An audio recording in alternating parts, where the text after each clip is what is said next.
Welcome to a St. Patrick's Day edition of Madness Breakdown. Today we're breaking down the West region of the bracket, and joining me from Arizona is James, from Baylor is Shahan, and from North Carolina is Grace. Welcome everybody. So Grace, since you're on the screen, we'll start with you. Tell me what's going on with the Tar Heels and what to expect going into their matchup with Harvard. Well, I think that UNC is peaking at the right time. We obviously saw they had a pretty good run in the ACC tournament, a little bit farther than people might have thought they would have gone. I think a lot of people thought that they would probably lose to Virginia. So they're clicking at a good time. Marcus Page is healthy right now, which absolutely helps. So we'll see if the storyline all year has kind of been like, can they close out games? We saw them struggle against Notre Dame, obviously, in the championship, but I mean, it looks like they're going to. We'll see if they can close it out, and if Marcus stays healthy, then this could be a good little push for him. Was there any drop in morale following that loss to Notre Dame? I don't think so. There was definitely not any lack of confidence. It was more sadness than there was like doubt or a drop of morale. Coach Williams kind of said the same thing: is that like they learned a lot from this tournament, and he's seeing what he finally wants to see. And so I think if anything, like it stung so much that now they're gonna potentially carry that with them to Jacksonville, but I would say no to a loss of morale. Okay, and this is going to be a quirky question, but is there a Dean Smith presence going on around the team? Yeah, it's definitely, so obviously they're wearing the Dean Smith patches on their jersey. I think that's going to be for the rest of the year.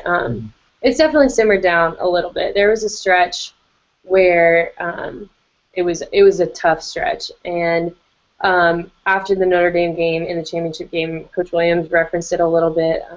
He's had like a lot of personal stuff going on this year, and then obviously the stuff surrounding our campus with the academic scandal, and now Coach Smith. And so there was a stretch where it just felt like maybe Coach Williams and the team like couldn't get a break. But now that they're peaking and playing well, and it's been a little bit of time removed from Coach Smith's death, I think that they're you never move on from a death like that, obviously, but I think that they're getting their spirits back up. Okay, great. Well, we'll see if they'll be able to do that against Harvard, and we'll come back to you in a bit. Let's go out to James in Arizona. So tell me about those Wildcats. Well, they're also really rolling. They've won 11 games in a row. They've won 17 of the last 18, and they're really clicking. There was a period where they changed the lineup a little bit, but it seems that they've really adapted, and the guys who got moved to the bench are really playing well. And Caleb Tarzewski, who wasn't really doing as well early on, has really gained a lot of confidence. Okay. In a potential matchup down the road with Wisconsin, is this team better well equipped to take down Kaminsky's crew? Well, a lot of people are projecting that. A lot of national people are saying that Arizona's going to win. This year, they have the big difference is that they have Brandon Ashley, the big power forward, and he was injured last year. They were undefeated with him last year, and then he got hurt at Cal, and then they kind of scuffled a little bit, and they got a little better at the end. But now they have him. But the difference is this year they lost Nick Johnson from last year, an NBA draft pick, Pac-12 Player of the Year, and they lost Aaron Gordon, a top 5 pick. And they replaced him. They kind of replaced Gordon with Stanley Johnson, who also was a top 10 pick probably in the NBA, fabulous freshman, So overall, it's kind of almost a wash in how good they are compared to last year because they lost those two players, but everyone else is playing a lot better. Like all the other players that returned are playing better, and Ashley's back, and they added Johnson, so it's kind of complicated. Yeah. What was your gut feeling as soon as you saw the bracket released and you saw Wisconsin sitting there as the 1 seed and you at the 2? Well, I think that a lot of people were really excited here in Tucson about that potential matchup because a lot of people were really frustrated last year about getting to Elite Eight and not, getting to the Final Four, getting so close but not getting there. And there's a lot of last week they won the Pac-12 tournament, and it's been since 2002 since they'd won it. And so there was a really kind of getting over hump, they lost to UCLA the last couple of years in the tournament, in the Pac-12 tournament. So it's kind of more of a kind of a revenge tour kind of thing. So people are like, oh yeah, they can beat Wisconsin again, or potentially beat Wisconsin again after they got over that sort of UCLA hump last week. Okay, and to get there, you might encounter Baylor. So let's go over to Shahan and Baylor and talk about what should be a cakewalk game against Georgia State. Are you going to overlook that team, or do you really have to put it down and focus? What's going on? Well, I mean, I think that you look at Georgia State, they have a real good backcourt. Okay, they've got Kevin Ware, who's the transfer from Louisville, of course, and then they also have the coach's son, R.J. Hunter, who's a legit first-round sort of prospect in the NBA draft. So I think that you have to be careful not to overlook Georgia State, because this is a team that is peaking at the right time. This is a team that has talent. But I think that the thing that's really going to be able to set Baylor apart is their front line. And, of course, that's led by Rico Gathers, who was one of the best rebounders in college basketball this year. And I think that really what it's going to come down to is Baylor's going to be able to rebound the hell out of Georgia State. And I think that's really going to be their big advantage in the tournament, is just their front line and their ability to rebound. All right. Let's kick it back over to North Carolina now. We just talked about Wisconsin a little bit. How do you see a potential matchup down the road with the Badgers ending for North Carolina, or do you even see North Carolina getting that far? I think that North Carolina has a good chance to get through Harvard, and then what I'm assuming would be Arkansas. If Arkansas were to beat Wofford, maybe Wofford. So I think that they could be going to Los Angeles, but like all of you guys were saying, Wisconsin is a really good team. I think that the thing with North Carolina is they don't really seem to, it seems a little counterintuitive, but they don't really seem to do well unless the game is close. And so even if they jump out to a 10, 12-point lead, then you're looking in the second half and you're like, what's going on? So if it's a close game with Wisconsin, which, you know, I think UNC kind of has a tendency to play towards the level of their opponents, then it could be a good matchup, but it's all just kind of a toss-up with them sometimes. Okay, is there any concern about the experience of the team heading against Wisconsin, considering that they were an Elite Eight team last season? Yeah, I mean, I think that if you're Coach Williams, I mean, that's obviously something you're aware of. I think what he probably takes most comfort in is the fact that Marcus Page is a junior, so he's been there before. This will be his third tournament.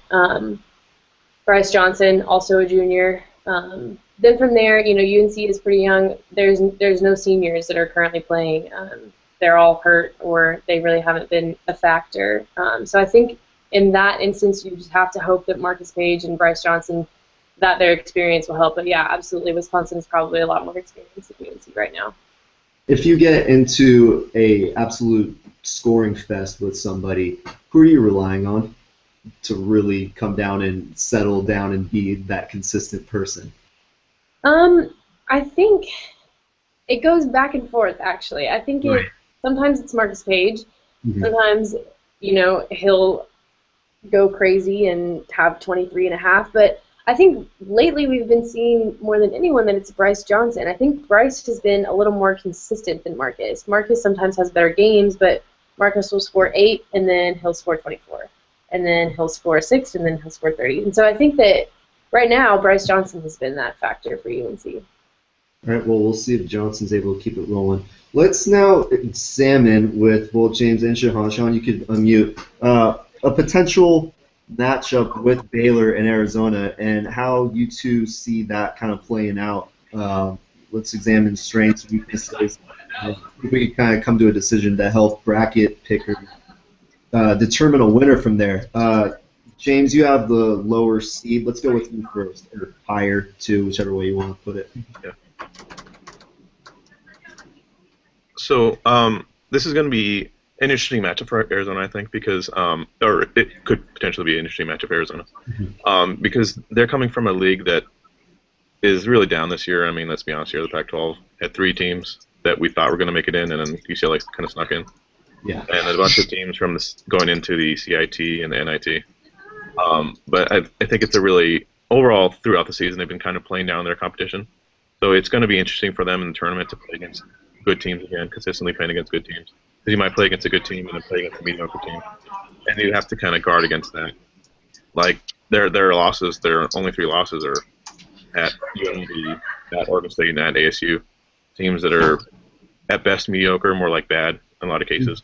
Mm-hmm. So they've been kind of playing their competition. So it's going to be interesting for them to play against a big school like that, a promising school like that early on, or potentially early on. Yeah. All right, Sean?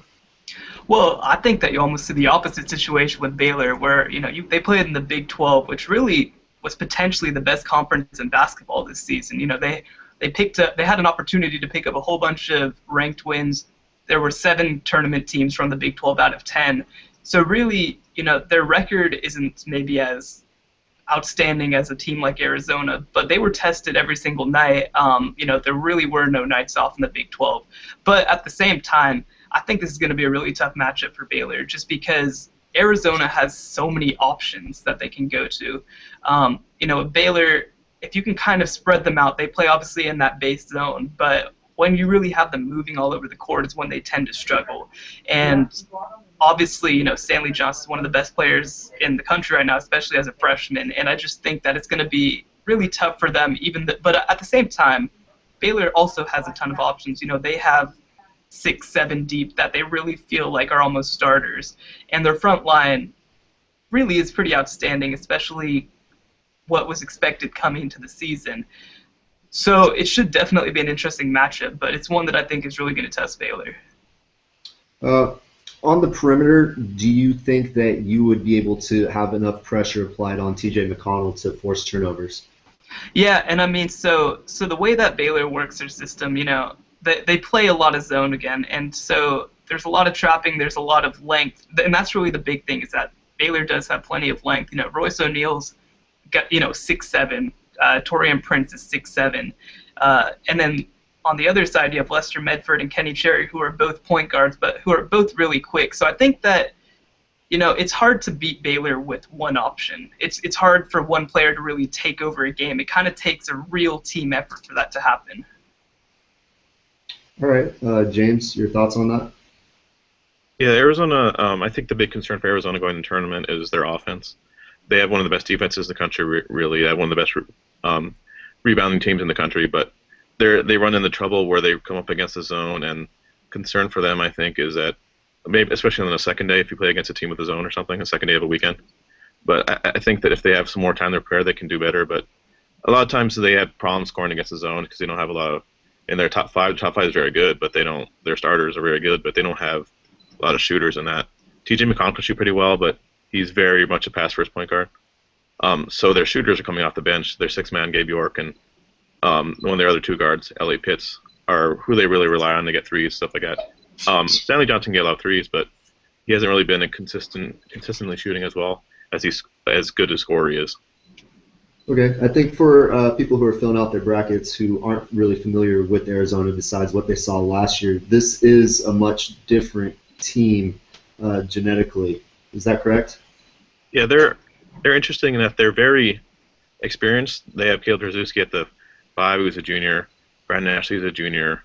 T.J. McConnell's a 5th-year senior. Mm-hmm. But they also kind of have a feel of a kind of younger team with Johnson leading the way a lot.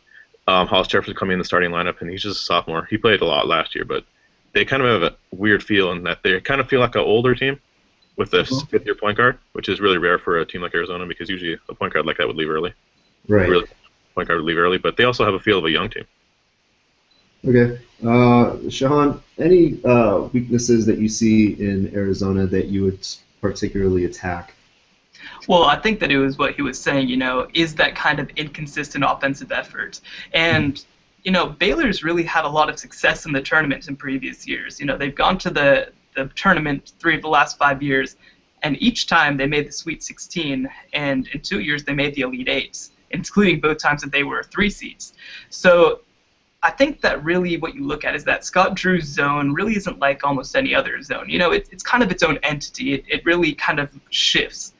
And that's something that's really difficult to prepare for. And I think that it is positive for Arizona that they get it on the Sweet 16 matchup and not on the quick turnaround Elite 8 matchup. But, you look at Baylor, and this is a team that you can't overlook, I think is the big thing, because they don't have Isaiah Austin. They don't have Perry Jones, who were kind of these frontline sort of elite 5-star recruits that Baylor's had in the past. This is a team that, again, goes 7 deep with quality players. And really, Rico Gathers was a 4-star recruit, but outside of that, there's not really a guy who you look at as being a superstar. But while that to some teams is a weakness, this has really been a strength for this team because, again, you lose Isaiah Austin, you lose Brooklyn Nets forward Corey Jefferson, and you actually improve. You move up from a 6 to a 3 seed this year. So I think it's really going to be taking them off guard. Okay. Right now, would you give the edge to Baylor or Arizona? This seems like a very tough one to figure out because I see a lot of similarities between the two. Right. Well, I think that right now I'd give the advantage to Arizona because I think that they're just a little bit more battle-tested. And I think that, they've been a little bit more consistent throughout the season. And, I do think that they have higher upside because that's the one thing that you wonder with Baylor is have they peaked? Whereas in the past, you look at Isaiah Austin and Perry Jones and Quincy Miller and think this team could do better. This team that Baylor's putting on the court every night really plays well every single night, which, again, is never going to be a bad thing if your team's always playing well. But does this team have another gear? Does it have a tournament gear? And, right now I don't know if we have that answer. And so right now I'd give the slight edge to Arizona, but this is by no means going to be a runaway. Okay. Oftentimes it comes down to free throw shooting and mental errors at the end of the game. Where's Baylor stand on that? Well, in previous years, they really struggled with free throw shooting is one of the big things, and they've struggled with turnovers too. And you saw that in their loss last year to Wisconsin. But they've really kind of fixed that right now. I don't know the percentage off the top of my head, but they've really kind of improved their free throw percentage. They've really improved on mental errors. They move the ball so well. That's really the thing that's different this year than from last year is that this is a team that's assisting on 61% of their made baskets. So, it really does come down to those little things. And I think that that's been one of the big differences from last season to this season is you've seen less of those down the stretch. Right. James, same question. Well, last year, free throw shooting was a really big concern for Arizona, but they've really improved upon that. I think the biggest change is that their, star freshman forward this year is Stanley Johnson as opposed to last year's Aaron Gordon, which Aaron Gordon was a great player for them. He was top 5 pick by the Magic, and he was great on defense, great rebounding, but his offensive game was a concern, and there were a lot of concerns with the free throw shooting. So you kind of replace him with Stanley Johnson, who is a great free throw shooter. He's a guy who he can be shooting like 4 for 19 or something from the field or something, and then he'll still get at least a dozen points because he can get to the free throw line. He can score. So that's they lost Nick Johnson from last year, who was a great free throw shooter. There was a game where he iced Michigan last year, and he really iced San Diego State last year in the tournament. So he's gone, but overall, I think the team is a lot better in free throw shooting. And their kind of go-to player, Johnson, this year, Stanley Johnson, is a lot better free throw shooter than Aaron Gordon was last year. Okay, so are you ready to also give a slight edge to Arizona in this matchup? Yeah, probably. I think that the zone issue is a big concern for them, but I think their biggest concern overall this season was that they're overlooking teams, and the 3 losses came against teams they definitely should have beaten. And really, if you look at it, they're undefeated against good teams. Their concern is that they would overlook a team, but I can't imagine them overlooking a team like Baylor. They played 7 NCAA tournament teams, I believe.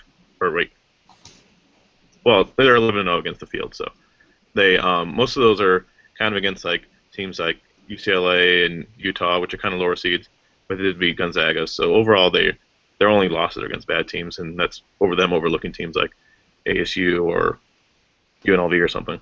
It'll also be nice that your location is going to be Portland and then Los Angeles should you advance. Arizona fans do travel very well. What's the ceiling for this team? I think I don't know if it's Final Four or bust, for them. They're kind of looking for that because they obviously have a tough region. West is one of the tough regions, but that's really, really something that they really want to get to that Final Four because they've been since Sean Miller's been here. He moved over here from Xavier, obviously. They've been to the Elite Eight a couple times, and they've been to Sweet 16.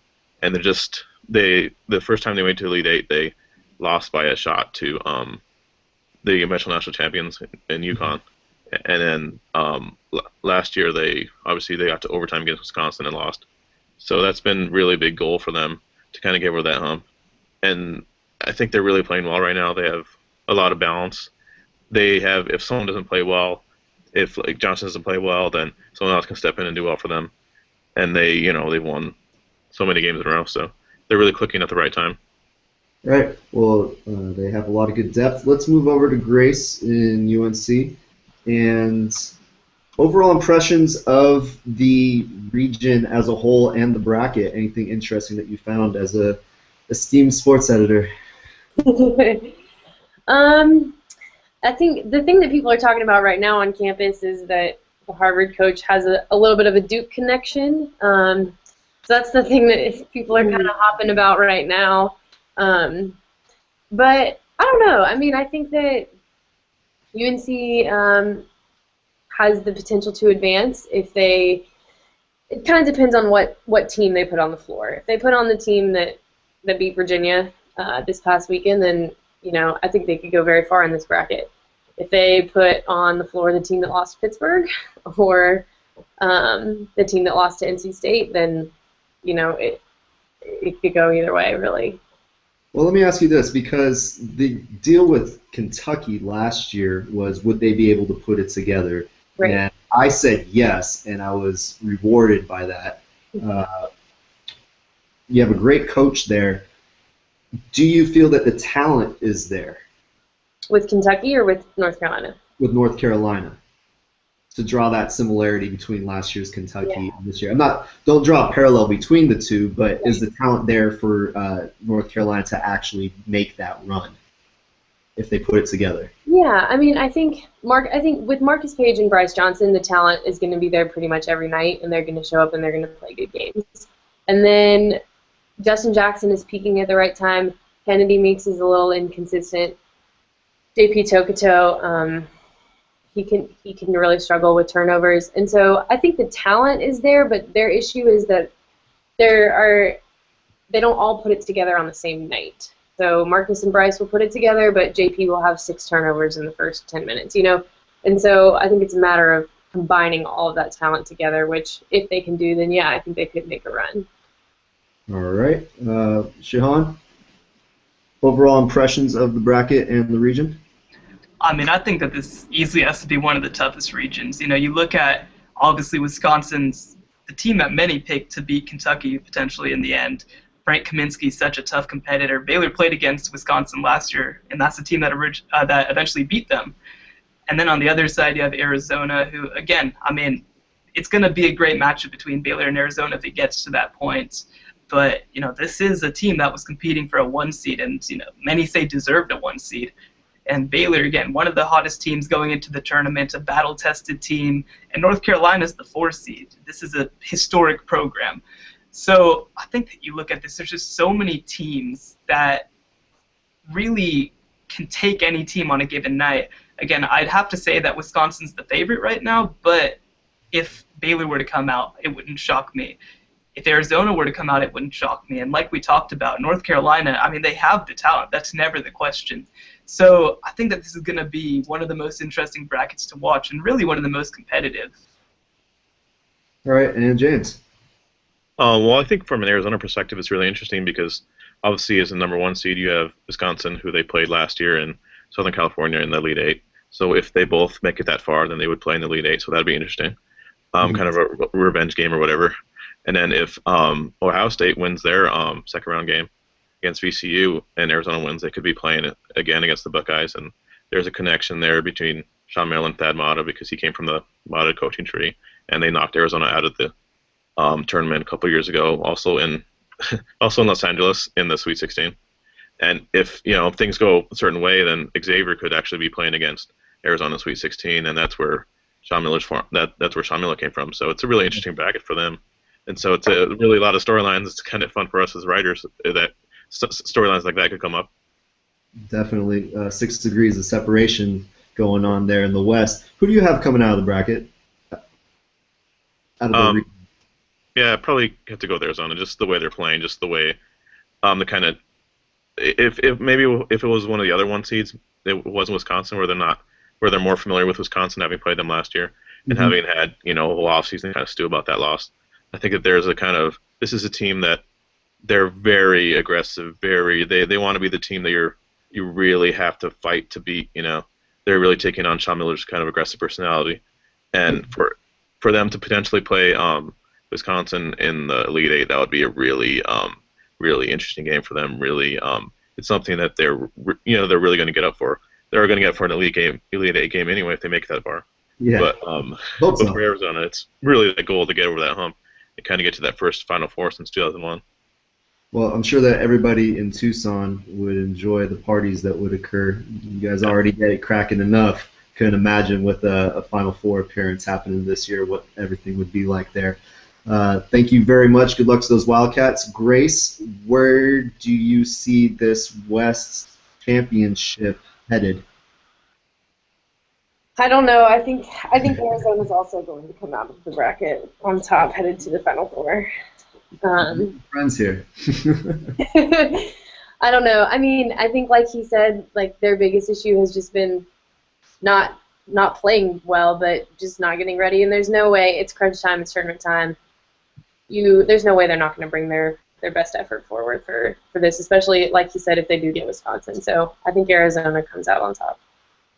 All right. Good luck to your Tar Heels. I have plenty of friends who don't let me forget all of your history, so it must be very enjoyable as a writer for them. Yeah, it is. It's been a lot of fun. Yeah. All right. Thank you for joining us. Shahan, what's going to happen in the West? Well, I think it's going to be Wisconsin. So, yeah. I think that if I'm a Baylor guy especially, I look at Arizona, and again, we talked about that this is a different team than last year, and last year they were pretty dominant, but I don't think that they necessarily have that dominance that they had last year. I mean, obviously you had some opportunities like against Utah and against Gonzaga was the big one, but you don't really necessarily know what you have because the Pac-12 kind of had a little bit of an off year, and I just think that you look at Wisconsin. I mean, Frank Kaminsky is such a dominant player, and he causes so many matchup nightmares. Baylor, again, played against him last year kind of as he took over, and he really made his mark against Arizona in the next round. I don't think that Arizona really has much of an answer for Frank Kaminsky. And, again, looking from a Baylor standpoint, I could see Baylor upsetting Arizona and making the Elite Eight again. Mm-hmm. But just with their size and, again, having a legit 7-footer who can take you from the basket to the three-point line, I mean, I can't think of another player really in college basketball who can do it quite like that. It's definitely a force. Well, the games begin on March 19th and go over to the 20th. We will have our third round games on the 21st and 22nd, and then we'll all convene in Los Angeles. It's really warm there, so drop all of your East Coast gear, Grace, and from the cold. It's going to be toasty. So, on behalf of Madness Breakdown, we thank everybody for coming and watching. We're going to syndicate this out, and have a happy tournament season, everyone. Thank you. Thanks for having us. All right.